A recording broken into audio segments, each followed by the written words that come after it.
بسم الله الرحمن الرحيم. أخي الكريم، أختي الكريمة، هل الساحر يعلم الغيب؟ عندما يذهب أحدنا إلى الساحر فإنه يفاجئك ويقول: أليس لك أخ اسمه عبد العزيز؟ أليس لك أخت اسمها فاطمة؟ ألم تمرض أختك قبل 3 سنوات؟ فإذا بك تفاجأ وتذهب للناس وتقول: عجبا لهذا الساحر، إنه يعلم الغيب. ولا والله لا يعلم الغيب أبدا، فإنه لم يخبرك إلا بالماضي، وكلنا نعرف ماضينا، وهو يعلم ماضيك من خلال القرين الذي بداخلك يخبر القرين الذي معه، ثم يفتري عليك بالغيب المكذوب ويقول: سيكون لك تجارة مع شريك ستخسر معه، أو زواج ستسعد به، فإذا بك تصدقه لأنه أوهمك أنه يعرف ماضيك، فكذب عليك بحاضرك ومستقبلك.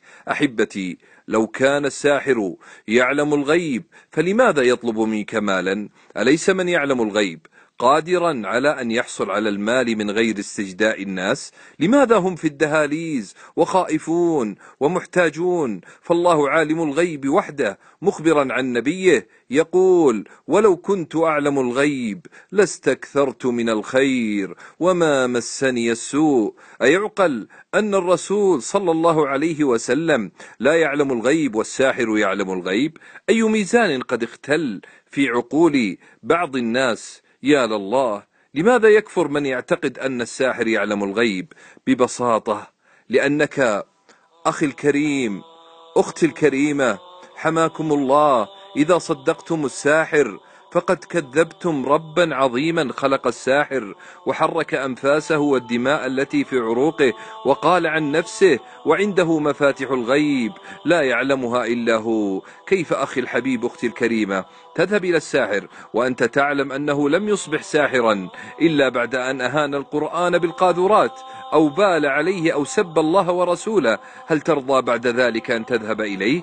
أتعلم أنك بذهابك للساحر مصدقا أنه يعلم الغيب فقد كفرت بما أنزل على محمد صلى الله عليه وسلم، وتخلد في النار لو مت على ذلك؟ أتعلم يا من ظلمت الناس بسحرك أن دعوة المظلوم مستجابة، وهو يدعو عليك، ودعوة المظلوم ليس بينها وبين الله حجاب؟